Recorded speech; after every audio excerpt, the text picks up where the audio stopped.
The envelope slipped through my mail slot and landed on the hardwood floor with a slap that made me flinch, sending a sharp pain through my abdomen where the surgical incisions were still healing.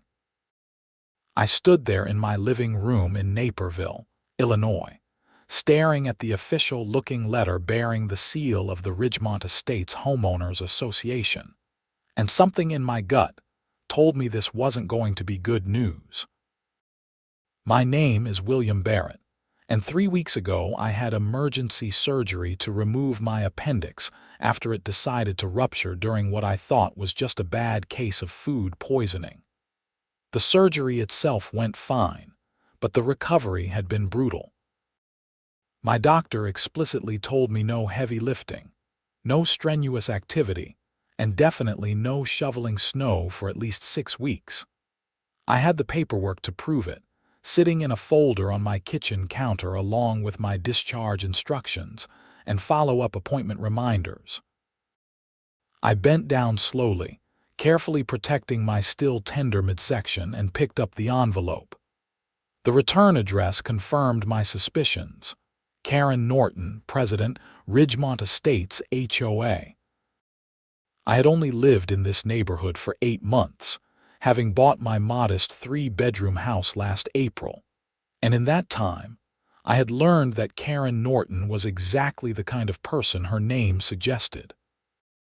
Middle-aged, perpetually dissatisfied, and armed with a copy of the HOA bylaws that she wielded like a weapon against anyone who dared to plant the wrong color flowers or leave their garbage cans visible for more than 12 hours after pickup. The letter inside was typed in an aggressive block font that somehow managed to look angry even before I read the words. Notice of violation and fine, it declared at the top. My eyes scanned down the page, and my blood pressure rose with each sentence. Dear Mr. Barrett, it has come to the attention of the Ridgemont Estates HOA Board that, on February 8, 2026, following the snowfall of approximately 4 inches that occurred overnight, your driveway and front walkway were not cleared of snow within the required 12-hour time frame, as stipulated in Section 7.3 of the HOA bylaws. Furthermore, as of 3:00 p.m. on February 9th, nearly 36 hours after the snowfall ceased, your property still had not been adequately cleared. This violation creates both an aesthetic concern and a potential safety hazard for our community. Therefore, you are hereby fined $300, payable within 30 days. Failure to pay this fine will result in additional penalties and may lead to a lien being placed on your property.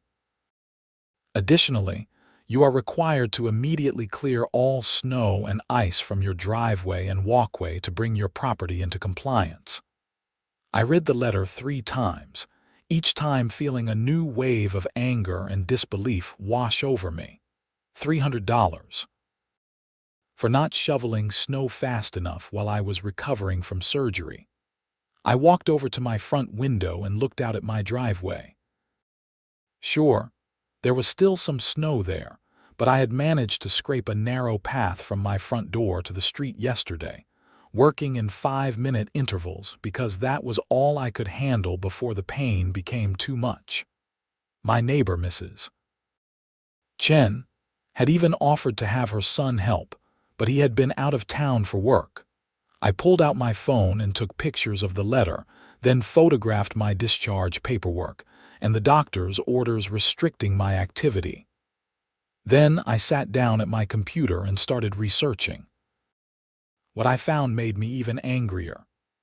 Illinois law specifically protected homeowners recovering from medical procedures.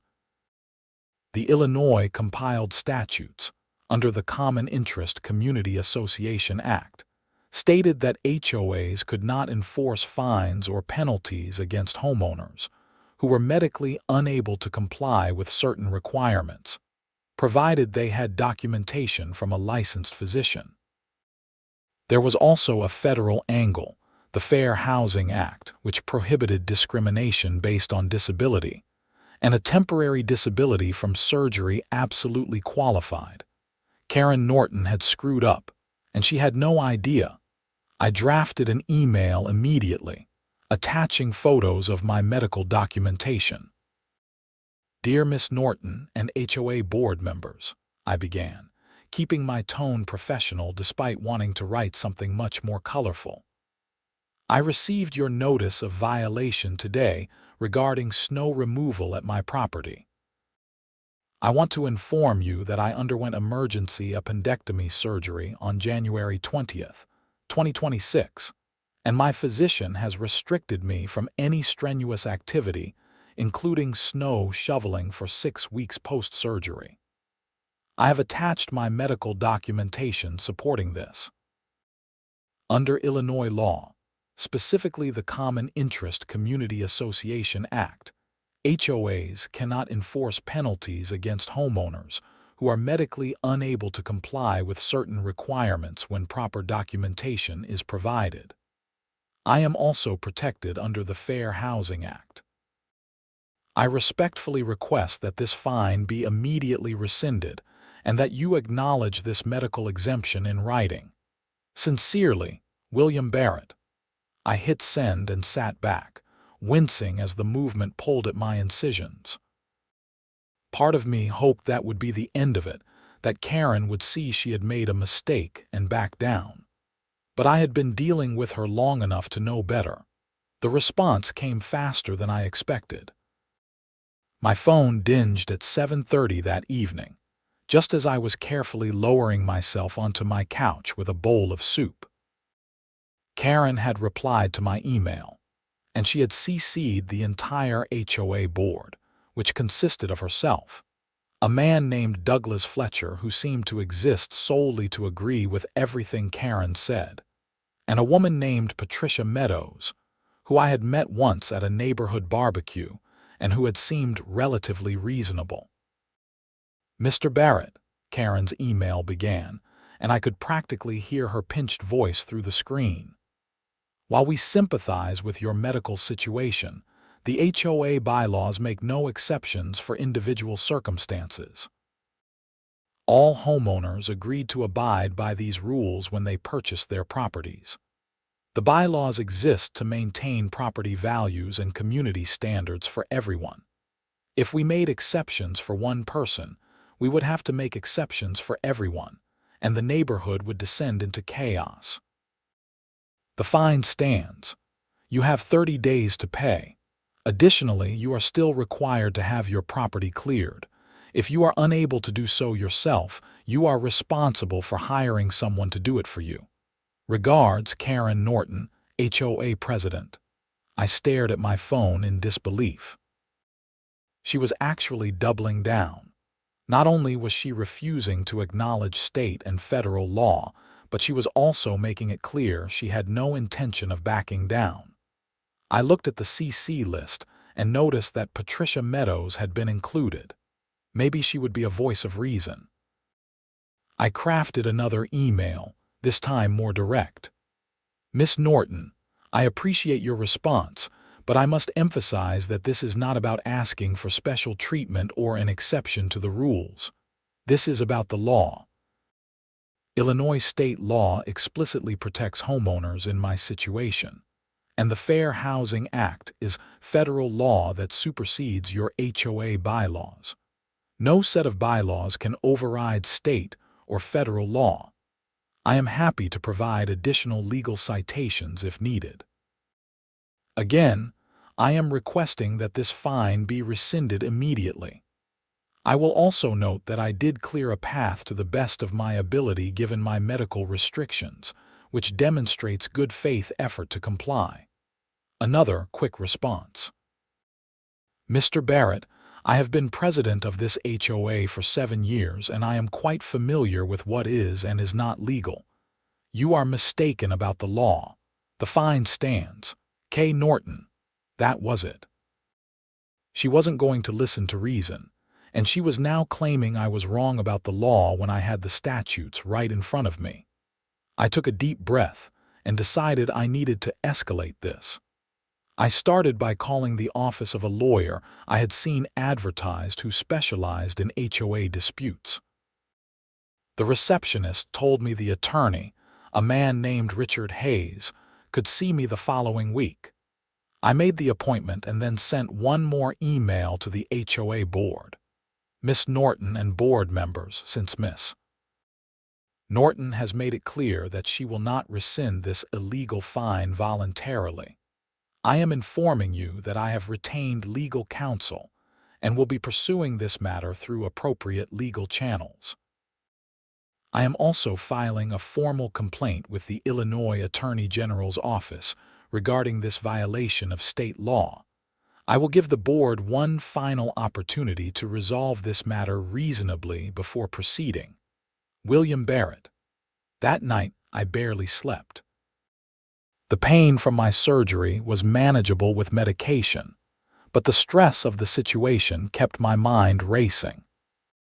I kept thinking about that $300 fine, which wasn't a huge amount of money but was enough to hurt on my single income, especially since I had already paid thousands in medical bills that my insurance hadn't covered. More than the money, though, it was the principle. Karen Norton thought she could bully me into compliance, thought she could ignore the law just because she had a little bit of power in this neighborhood. The next morning, I filed a complaint with the Illinois Attorney General's office through their online portal. I attached all my documentation and explained the situation in detail. Then, I posted in a Facebook group for Illinois homeowners dealing with HOA issues, laying out what had happened. The response was overwhelming. Dozens of people shared their own horror stories about Karen Norton and the Ridgemont Estates HOA. Apparently, I wasn't the first person she had targeted with questionable fines and aggressive enforcement. One commenter, a woman named Beth who lived 3 streets over from me, sent me a private message. Karen fined my elderly father $500 last year because his grass was half an inch too tall according to her measurements. He was in the hospital with pneumonia. She didn't care. We had to threaten to sue before she backed down. She's a nightmare. If you need any support or documentation of her pattern of behavior, let me know. Another person, Tom, who had moved out of Ridgemont Estates 2 years ago, told me Karen had tried to fine him for having the wrong shade of shutters on his house. They were black. The approved color was midnight black. She claimed they were charcoal black and hit me with a $200 fine. I ended up selling the house just to get away from her. I was starting to see a pattern. Karen Norton wasn't just overzealous. She was on a power trip, using the HOA as her personal fiefdom to control and harass the people in the neighborhood. And apparently, most people just paid the fines and complied because fighting back seemed too difficult or expensive.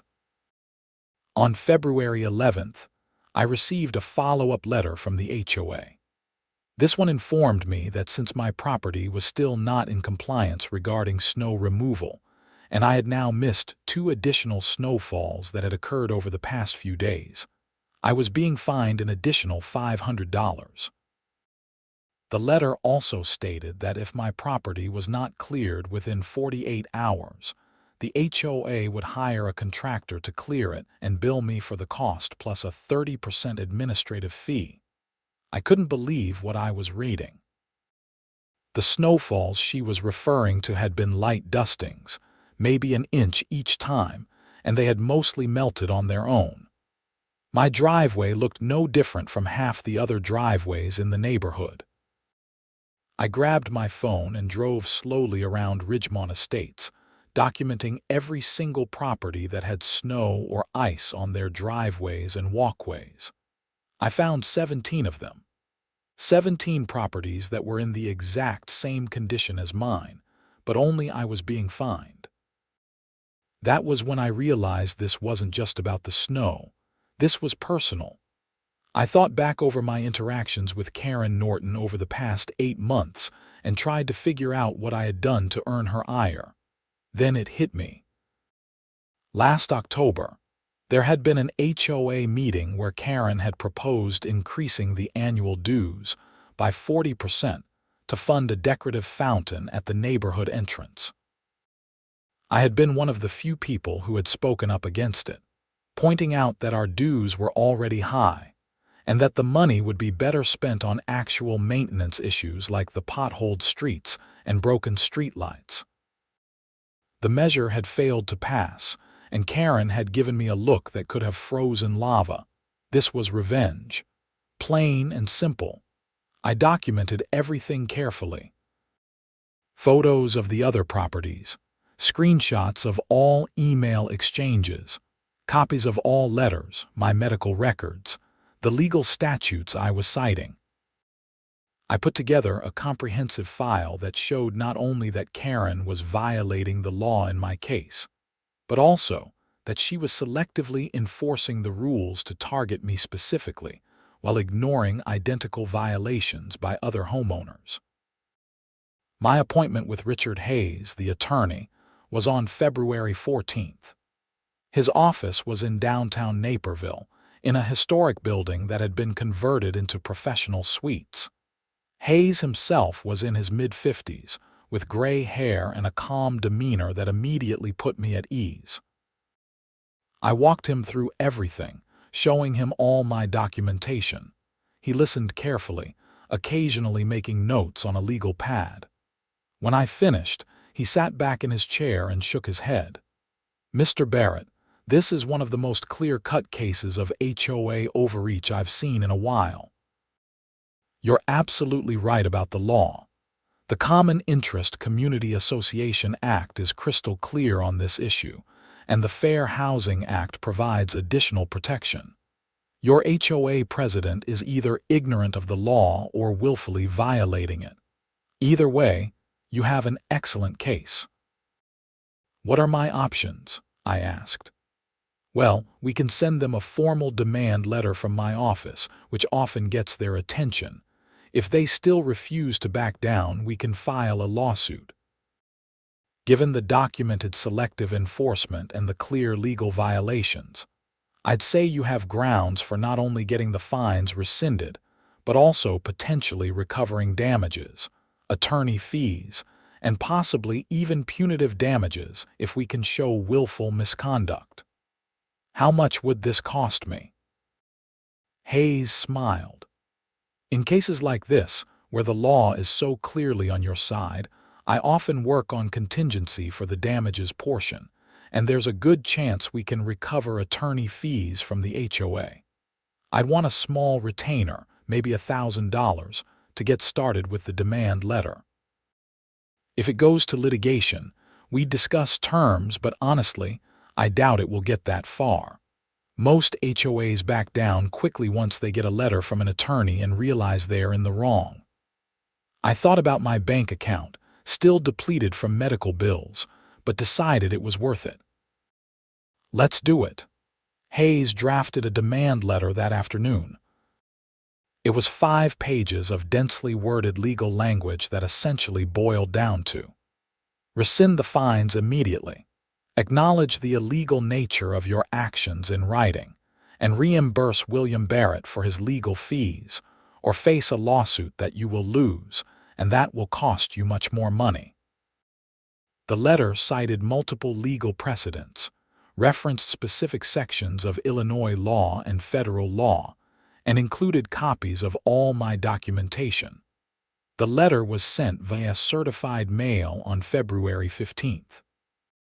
By law, Karen Norton and the HOA board would have to sign for it, so we'd have proof they received it.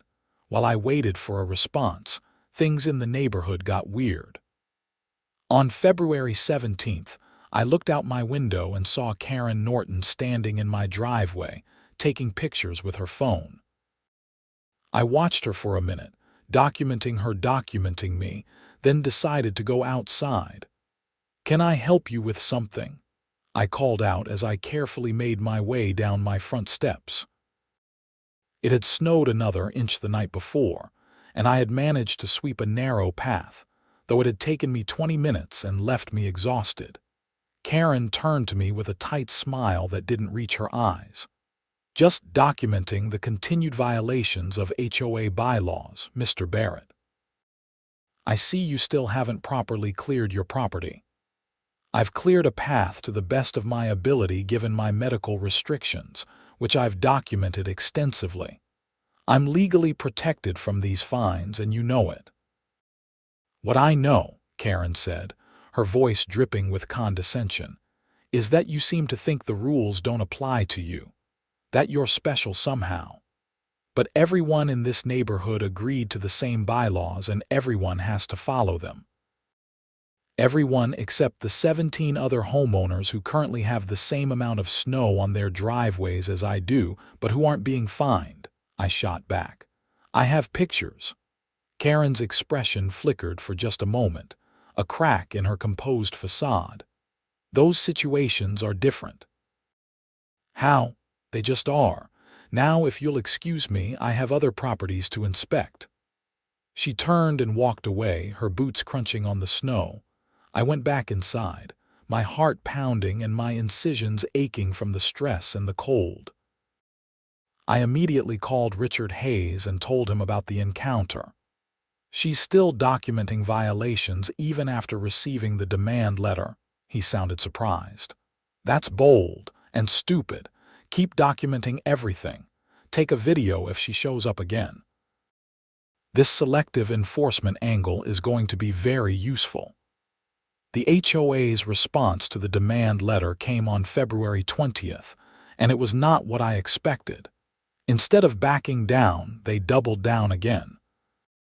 The response, written by an attorney named Gerald Comstock, who apparently represented the HOA, denied all my claims. The letter stated that the HOA bylaws were legally binding, that I had agreed to them when I purchased my property, and that medical circumstances do not create an exemption from contractual obligations. The letter also stated that my fines now totaled $800 and would continue to increase by $100 per week until my property was in compliance. Richard Hayes called me as soon as he received a copy. "I'm actually glad they responded this way," he said, which seemed crazy to me. "This gives us everything we need. Their attorney is wrong about the law, demonstrably wrong, and now we have that in writing. We're going to file suit." "Is that going to take a long time?" I asked. I was tired. The stress of all this was affecting my recovery. My doctor had expressed concern at my last follow-up appointment that my blood pressure was elevated and that I seemed more fatigued than I should be at this stage of healing. "It might take a few months to work through the system, but we can request an expedited hearing given the ongoing nature of the fines. I'm also going to file for an immediate injunction to stop them from assessing additional fines while the case is pending." The lawsuit was filed on February 24th in the Circuit Court of DuPage County. We sued Karen Norton personally, the HOA board, and the Ridgemont Estates Homeowners Association as an entity. The complaint alleged violations of the Illinois Common Interest Community Association Act, violations of the Fair Housing Act, selective enforcement, harassment, and intentional infliction of emotional distress. We asked for the fines to be rescinded, for compensatory damages, for punitive damages, and for attorney fees. The reaction in the neighborhood was immediate. By February 26th, everyone knew about the lawsuit. Some of my neighbors stopped by to express support. Mrs. Chen brought me homemade soup and told me she was proud of me for standing up to Karen. "That woman has terrorized this neighborhood for too long," she said. A man named Frank from 2 houses down told me he'd be happy to testify if needed about his own experiences with Karen's selective enforcement. But not everyone was supportive. I got an anonymous note in my mailbox telling me I was ruining the neighborhood and that I should just pay the fine and move on. Someone posted in the neighborhood Facebook group that I was causing drama, and that the HOA exists for a reason. The preliminary hearing for the injunction was scheduled for March 5th. Richard Hayes and I met at the courthouse early that morning. I was still moving carefully, though I was finally starting to feel more like myself. My 6-week post-surgery mark would be in early March, and I was looking forward to getting medical clearance to resume normal activities. Karen Norton showed up to the hearing with her attorney, Gerald Comstock, and Douglas Fletcher, the board member who seemed to be her lapdog. Patricia Meadows, the third board member, was notably absent. The hearing itself was surreal. We sat in a courtroom before Judge Margaret Sullivan, a no-nonsense woman in her 60s who listened carefully to both sides. Richard Hayes presented our case clearly and concisely, walking the judge through the medical documentation, the legal protections, the evidence of selective enforcement, and the HOA's continued assessment of fines, despite being informed of the legal issues. Gerald Comstock tried to argue that the HOA bylaws were a contract, and that I had breached that contract. He claimed that allowing medical exceptions would open the floodgates to fraudulent claims and make it impossible to enforce any rules. He also argued that I should have hired someone to clear my snow, even if I couldn't do it myself. Judge Sullivan looked skeptical throughout Comstock's argument. When he finished, she looked at him over her reading glasses and said, "Counselor, are you seriously arguing that HOA bylaws supersede state and federal law?" "No, Your Honor, I'm arguing that there's no conflict. The laws cited by the plaintiff don't apply in this situation. They don't apply." The Common Interest Community Association Act specifically addresses this exact scenario. The Fair Housing Act clearly prohibits discrimination based on disability, including temporary disability from surgery. How do they not apply? Comstock fumbled through some papers, clearly not expecting the judge to push back so hard. "Your Honor, we believe those laws are meant for more serious situations, not minor snow removal issues. The law doesn't distinguish based on what you consider serious or minor, Counselor. The law is the law." Judge Sullivan turned to Karen Norton. "Miss Norton, are you the HOA president?" Karen stood up, smoothing her skirt. "Yes, Your Honor. And you were made aware of Mr. Barrett's medical situation and his legal protections?" "Yes, Your Honor, but I felt that the bylaws still required." "You felt?" "Miss Norton, this isn't about feelings. This is about law. Did you consult with an attorney before continuing to assess fines after being informed of Mr. Barrett's medical situation?" Karen glanced at Comstock. "We consulted with our HOA attorney, yes." Judge Sullivan looked at Comstock with an expression that suggested she was not impressed with his advice. "I'm going to grant the plaintiff's motion for a preliminary injunction. The HOA is hereby ordered to cease assessing any further fines against Mr. Barrett related to snow removal, pending the resolution of this case. Furthermore, I'm going to strongly suggest that the parties attempt to reach a settlement, because I can tell you right now how this case is going to end if it goes to trial. Mr. Hayes, draft a proposed order and get it to my clerk by end of business today." We walked out of the courthouse, and I felt like I could breathe for the first time in weeks. Richard Hayes was grinning. That went about as well as it could have possibly gone. The judge basically told them they're going to lose, but Karen Norton wasn't done yet. On March 8th, I received another letter from the HOA. This one informed me that I was being fined $500 for disrupting neighborhood harmony and bringing negative attention to the association through frivolous litigation. The letter was signed by Karen Norton and Douglas Fletcher. I couldn't believe it. Even after being slapped down by a judge, Karen was still coming after me, just finding new reasons to issue fines. I forwarded the letter to Richard Hayes immediately. His response was brief. They just made a huge mistake. This is retaliation and it's illegal. Forward this to me in writing as well. We're amending our complaint. The amended complaint was filed on March 10th. It now included claims for retaliation and violation of First Amendment rights to petition the court system. Richard told me that retaliatory fines after someone filed a lawsuit were a big no-no and could result in significant penalties. On March 12th, something unexpected happened. Patricia Meadows, the third HOA board member who had been silent through all of this, showed up at my door. I opened it cautiously, not sure what to expect. "Mr. Barrett, I'm so sorry to bother you," she said. She looked tired and stressed. "I wanted you to know that I had no idea Karen was doing any of this until recently. I've been dealing with my own family emergency. My mother had a stroke in January, and I've been in Wisconsin helping her, so I haven't been at any board meetings or responding to emails regularly. When I finally caught up on everything this week, I was horrified."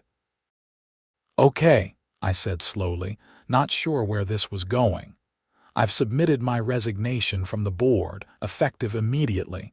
I can't be part of an organization that treats people this way. I also wanted to give you this." She handed me a folder. "It's every email and document I have related to your situation.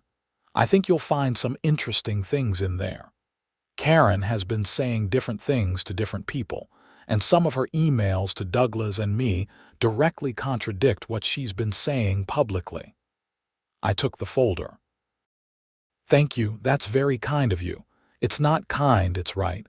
What she's doing to you is wrong, and I'm ashamed I didn't catch it sooner. I hope everything works out for you." She turned to leave, then paused. "One more thing. Karen has been calling an emergency HOA meeting for next week to try to rally support against you and to vote on spending association funds to fight the lawsuit more aggressively. You might want to attend." After she left, I sat down and went through the folder. Patricia was right, there were some very interesting things in there, including an email where Karen explicitly told Douglas that she knew I was recovering from surgery, but that she didn't care, and that I needed to learn my place in the neighborhood. Another email showed Karen instructing Douglas to photograph only my property and to ignore similar violations by other homeowners because we need to build a strong case against Barrett. This was smoking gun evidence of intentional wrongdoing. I scanned everything and sent it to Richard Hayes, who called me within an hour. "This is incredible. This shows deliberate malice. William, I think we need to consider expanding this case. With this evidence, I think we can make a strong argument for punitive damages. This isn't just a case of an HOA making a mistake. This is a case of an HOA president deliberately targeting and harassing a homeowner, knowingly violating the law, and then retaliating when he stood up for his rights." The emergency HOA meeting was scheduled for March 18th at 7 p.m. in the clubhouse. I definitely planned to attend. When I arrived, the parking lot was surprisingly full. Word had clearly gotten around about what was happening and people were interested. Inside the clubhouse, about 50 homeowners had gathered, which was a huge turnout for an HOA meeting. Usually, these things drew maybe 10 people.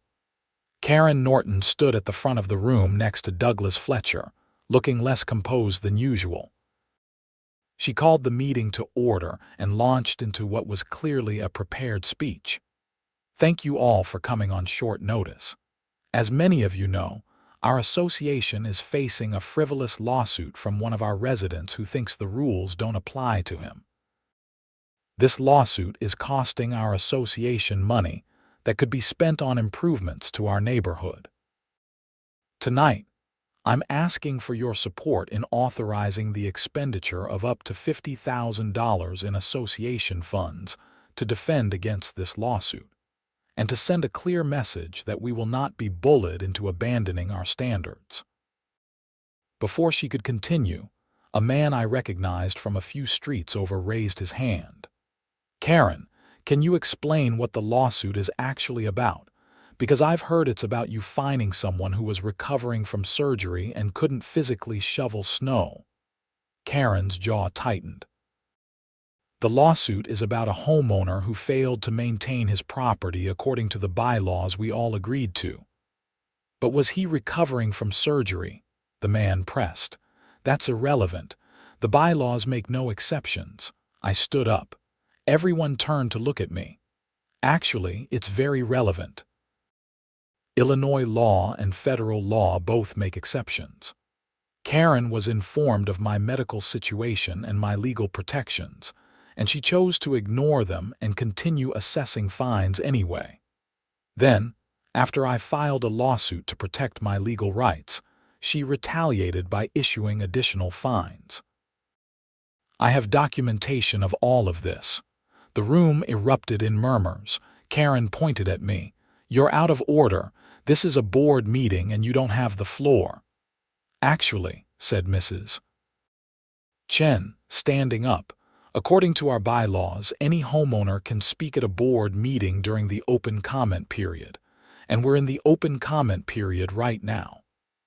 She pulled out a copy of the bylaws and held them up. Apparently, Mrs. Chen had come prepared. Several other people stood up and started asking questions. How much money had already been spent on the lawsuit?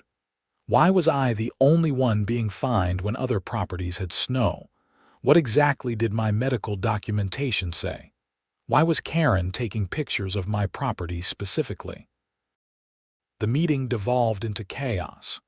Karen tried to regain control, but it was clear she had lost the room. Finally, Frank, the neighbor who had offered to testify for me, made a motion to call for a vote of no confidence in Karen Norton as HOA president. The motion was seconded immediately. Douglas Fletcher tried to argue that such a vote wasn't valid without proper notice. But Mrs. Chen had the bylaws ready again and pointed out that emergency votes could be called at any properly noticed board meeting, and this meeting had been properly noticed. The vote was done by show of hands. Out of the approximately 50 homeowners present, 42 voted in favor of the no confidence motion. Only Douglas and 6 other people voted against it. Karen Norton's face went through several shades of red. "This vote is meaningless. You can't just remove me because you don't like how I'm doing my job." "Actually, we can," Mrs. Chen said calmly. "The bylaws are very clear. A vote of no confidence by a majority of homeowners present at a properly noticed meeting results in immediate removal from the board. You're done, Karen." Karen grabbed her papers and purse and stormed out of the clubhouse, Douglas Fletcher trailing behind her. After they left, the remaining homeowners held an impromptu election for a temporary president until the next scheduled election. Mrs. Chen was elected unanimously. The first thing Mrs. Chen did as acting president was make a motion to rescind all fines that had been assessed against me and to issue a formal apology. The motion passed unanimously. The second thing she did was make a motion to immediately cease using association funds to defend the lawsuit and to authorize her to contact my attorney to discuss a settlement. That motion also passed unanimously. I drove home that night feeling like a weight had been lifted off my shoulders. The nightmare was finally ending. The settlement negotiations happened quickly. Richard Hayes met with Mrs. Chen and a new attorney the HOA had hired, a woman named Lisa Price, who actually seemed competent and reasonable. The association agreed to rescind all fines, issue a formal written apology, pay my attorney fees totaling just over $8,000, and pay me $10,000 in compensatory damages for the stress and harm caused by Karen Norton's actions. The association also agreed to implement new policies requiring board members to receive legal training on state and federal laws affecting HOAs. The settlement was finalized on March 28th. I signed the papers in Richard Hayes's office, and he shook my hand. "Congratulations. You stood up for yourself and you won, and you probably helped a lot of your neighbors in the process by getting Karen Norton out of power." "What happens to her now?" I asked. "Well, she's off the HOA board. Beyond that, it's up to her. The association could potentially pursue a claim against her personally for any damages they incurred because of her actions, but that's between them and her." I thought that would be the end of it, but life had one more twist in store. On April 2nd, I got a call from a detective with the Naperville Police Department. His name was Detective Mike Rhodes, and he wanted to know if I could come down to the station to answer some questions about the HOA situation. I was confused, but agreed. When I arrived at the station, Detective Rhodes led me to an interview room and explained what was going on. "We've received a complaint that Karen Norton may have misappropriated HOA funds," he said. "During the investigation into the settlement with you, the new board hired a forensic accountant to review the association's finances. They found some irregularities." "What kind of irregularities?" "It appears that Miss Norton may have been using association funds for personal expenses. We're talking about potentially $50,000 to $60,000 over the past 3 years. The board filed a complaint with us, and we're investigating. I wanted to talk to you because you're the one who essentially started the chain of events that led to the discovery of this. I was hoping you might have some information about how the association's finances were handled." I told him everything I knew, which wasn't much. I explained about the lawsuit, about Patricia Meadows giving me the documents, and about the meeting where Karen was removed from the board. Detective Rhodes took notes and thanked me for my time. Over the next few weeks, I followed the investigation through neighborhood gossip and occasional updates from Mrs. Chen. Apparently, Karen Norton had been systematically stealing from the HOA for years. She had set up a separate checking account that only she had access to, and she had been writing checks to herself for fake vendor services. She had also been using the HOA credit card for personal purchases, including a vacation to Florida and renovations to her own house. The total amount of embezzlement came to $67,000. Karen Norton was arrested on April 24th and charged with multiple counts of theft and embezzlement. Douglas Fletcher was also arrested and charged as an accessory, because it turned out he had known about some of the financial irregularities and had helped cover them up in exchange for Karen reducing his HOA dues to zero. The neighborhood was in shock. I kept thinking about how all of this had started with a simple fine for not shoveling snow fast enough while I was recovering from surgery. If Karen had just been reasonable, if she had just followed the law and rescinded the fine when I provided my medical documentation, none of this would have come to light. Her vindictiveness and her need to retaliate against me had led to her own downfall.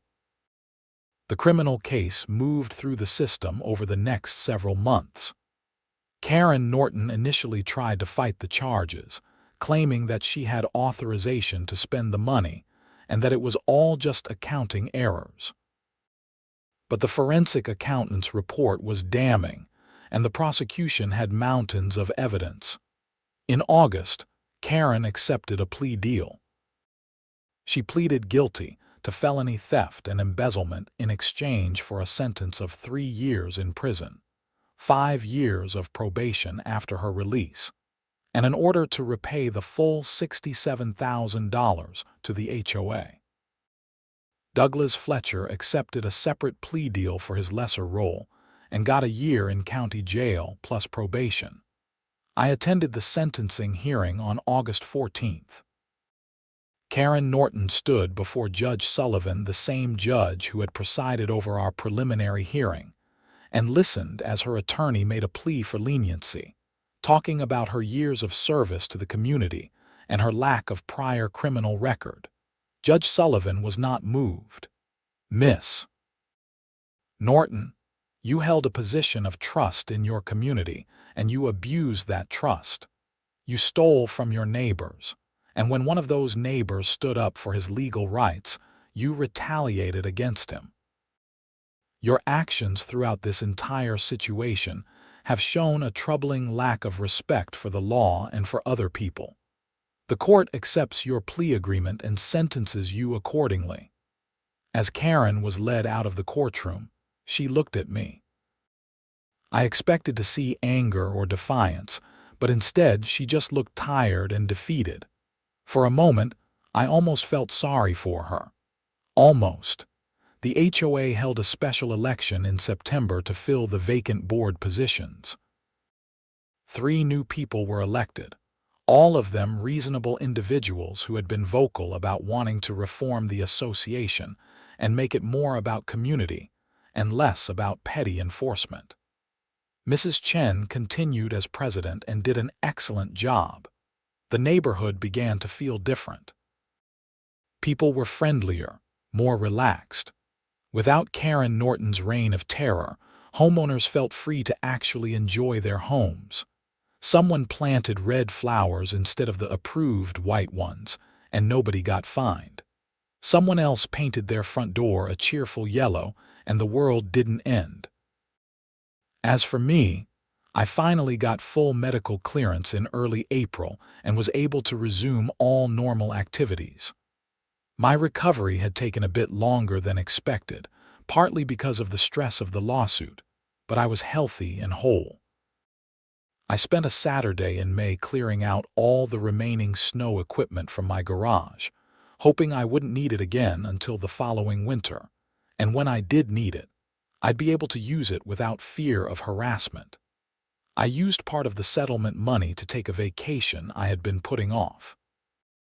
I spent 2 weeks in California, hiking in national parks and enjoying the sunshine. It felt good to be away from Naperville and all the drama, even though I knew I'd be coming back. When I returned home in June, I found a card in my mailbox. It was from Patricia Meadows, checking in to see how I was doing and to thank me again for standing up to Karen. "You did something a lot of us should have done years ago," she wrote. "You made this neighborhood a better place." I put the card on my refrigerator and smiled. It had been a hell of a few months, but I had learned something important. Standing up for yourself matters. Knowing your rights matters. And sometimes, the people who seem the most powerful are actually the most vulnerable once you shine a light on what they're doing. The summer passed peacefully. I got to know my neighbors better, attended a few neighborhood barbecues, and even joined the new community garden project that Mrs. Chen had organized. The HOA still existed, still had bylaws, still collected dues, but it felt like a completely different organization now. It was focused on actual community improvement rather than petty enforcement and control. In November, I ran into Gerald Comstock, the attorney who had represented the HOA during the initial stages of my lawsuit. He was at the same coffee shop where I often worked on my laptop. He recognized me and came over to my table. "Mr. Barrett, I owe you an apology," he said, looking genuinely uncomfortable. "I gave the HOA bad legal advice in your case. I should have recognized immediately that you were protected under Illinois law and the Fair Housing Act. I let my client's insistence cloud my judgment. I'm sorry." I was surprised by his candor. "I appreciate you saying that. For what it's worth, I resigned from representing that HOA shortly after the preliminary hearing. Judge Sullivan made it clear that I had dropped the ball and she was right. I've since done a lot of additional continuing education on HOA law to make sure I don't make the same mistakes again." We talked for a few more minutes, and I left feeling that maybe he had learned something from all this too. Sometimes it takes a hard lesson to create change. When winter rolled around again in December, I found myself standing in my driveway after the season's first snowfall, shovel in hand, fully recovered and fully capable. I cleared my driveway thoroughly, making neat paths and even helping Mrs. Chen with hers. As I worked, I thought about the previous winter, about the pain and frustration and anger I had felt. But I also thought about how standing up for myself had not only protected my own rights, but had helped expose corruption, and had ultimately made my neighborhood a better place to live. Karen Norton was serving her sentence at Logan Correctional Center in downstate Illinois. I didn't take any pleasure in that, but I did feel a sense of justice. She had broken the law, multiple laws actually, and she was being held accountable. That's how the system was supposed to work. As 2027 began, I felt settled in my home in a way I hadn't before. Ridgemont Estates was truly my neighborhood now, a place where I knew my neighbors and felt part of a community rather than feeling like I was under constant surveillance. The new HOA board had implemented reasonable policies, including a formal process for requesting accommodations for medical or disability-related issues, clear guidelines for enforcement that prevented selective targeting, and regular financial audits to prevent the kind of embezzlement Karen had engaged in. I never did get an answer to the question of why Karen had fixated on me so intensely over a simple disagreement at an HOA meeting. Maybe it was a personality disorder. Maybe it was just the intoxication of a small amount of power. Maybe she was dealing with personal issues that made her lash out at others. In the end, it didn't really matter. What mattered was that I had stood my ground, fought for my rights, and won. The story of what happened in Ridgemont Estates spread beyond our neighborhood. Richard Hayes wrote an article about the case for an Illinois legal journal, using it as a teaching example about HOA law and homeowner protections. I did an interview with a local newspaper about the importance of knowing your rights when dealing with HOAs. Several people from other neighborhoods reached out to me asking for advice on their own HOA disputes. I always told them the same thing. Document everything, know your legal rights, don't be afraid to stand up for yourself, and find a good attorney if you need one. I also told them that sometimes standing up to a bully, whether that bully is a person or an institution, is worth it not just for yourself but for everyone else that bully might target in the future. In March of 2027, I attended a neighborhood meeting where Mrs. Chen announced that the HOA had successfully recovered $40,000 of the money Karen Norton had stolen, through a combination of seizing her assets and a payment plan she was on as part of her restitution order. The money was being put into a reserve fund for actual neighborhood improvements, and homeowners were being asked to vote on what projects to fund. Someone proposed fixing the potholed streets that I had mentioned in that fateful meeting back in October of 2025. The motion passed unanimously. I sat there thinking about the strange chain of events that had led us to this point. If I had just stayed quiet, just paid the fines, just let Karen Norton bully me into submission, the embezzlement might have continued for years. More money would have been stolen. Other homeowners would have been targeted and harassed, sometimes doing the hard thing, the uncomfortable thing. The thing that creates conflict in the short term is the right thing for the long term. As the meeting wrapped up and people filed out of the clubhouse, Frank, my neighbor, clapped me on the shoulder. "You know, you're kind of a legend around here now, the guy who took down Karen Norton." I laughed. "I just didn't want to pay an illegal fine. I wasn't trying to be a hero." "That's what makes it even better," he said. "You were just standing up for yourself and you ended up helping all of us. That's the best kind of hero. I drove home that night thinking about the word hero. I didn't feel like one. I felt like someone who had been pushed into a corner and who had fought back because I had no other choice. But maybe that's what a lot of heroism is, not grand gestures, but ordinary people refusing to accept injustice in their daily lives. My house looked warm and welcoming as I pulled into the driveway, the porch light glowing against the dark March evening. No threatening letters waited in my mailbox. No fines hung over my head. I was just a homeowner in Naperville, Illinois, living in a neighborhood with decent people and a functional HOA that actually served its community. It had been a long, difficult journey from that day in February, when I first received Karen Norton's fine for not shoveling snow fast enough while recovering from surgery. But I had survived it, prevailed through it, and come out the other side stronger and more connected to my community. As I settled onto my couch that evening, my phone buzzed with a text from Richard Hayes.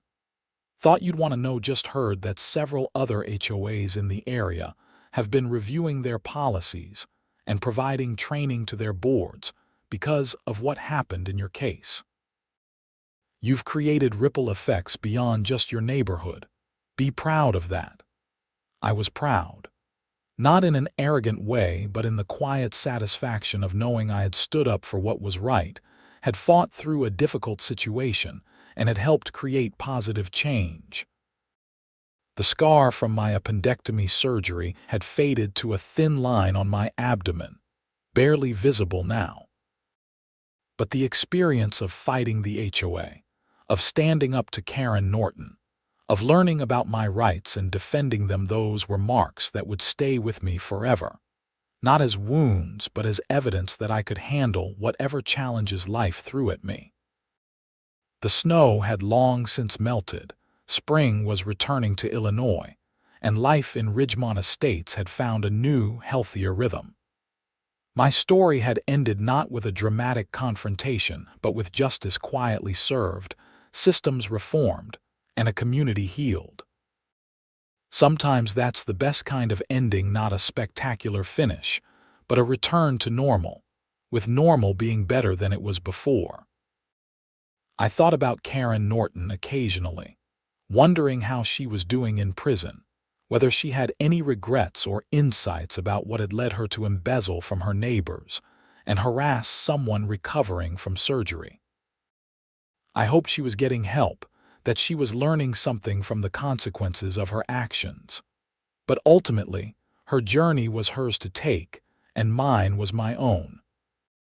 My journey had taught me about resilience, about standing firm in the face of bullying, about the importance of laws that protect vulnerable people, and about the power of community when people come together around shared values of fairness and decency. Those were lessons worth the pain and stress I had endured. As 2027 moved forward and life continued its normal pace, I sometimes received messages from people dealing with their own HOA nightmares, asking for advice or just wanting to share their stories. I always responded with empathy and practical guidance, paying forward the help I had received from others during my own struggle. Each person who stood up to HOA overreach, who pushed back against illegal fines or selective enforcement or harassment, was making their own neighborhood a little bit better.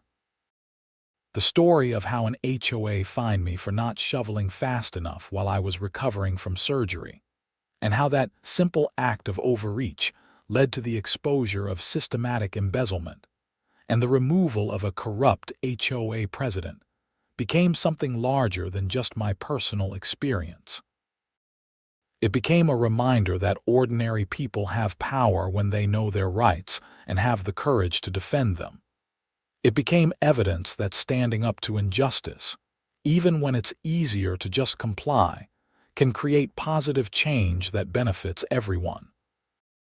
And on snowy mornings when I went out to clear my driveway, I did so freely and without fear, knowing that I lived in a neighborhood where the rules existed to help us build community rather than to give someone power over us. That simple freedom, the freedom to recover from surgery without harassment, the freedom to live in my home without constant scrutiny and petty enforcement, was worth everything I had fought for. William Barrett's story was ultimately a simple one. A man who said no to an unjust fine, who stood on his legal rights, who endured harassment and retaliation, and who ultimately prevailed through a combination of preparation, legal help, and community support. But simple doesn't mean unimportant. Sometimes the simplest stories are the ones that matter most, because they show us that we don't have to accept injustice, that we can fight back, and that we can win.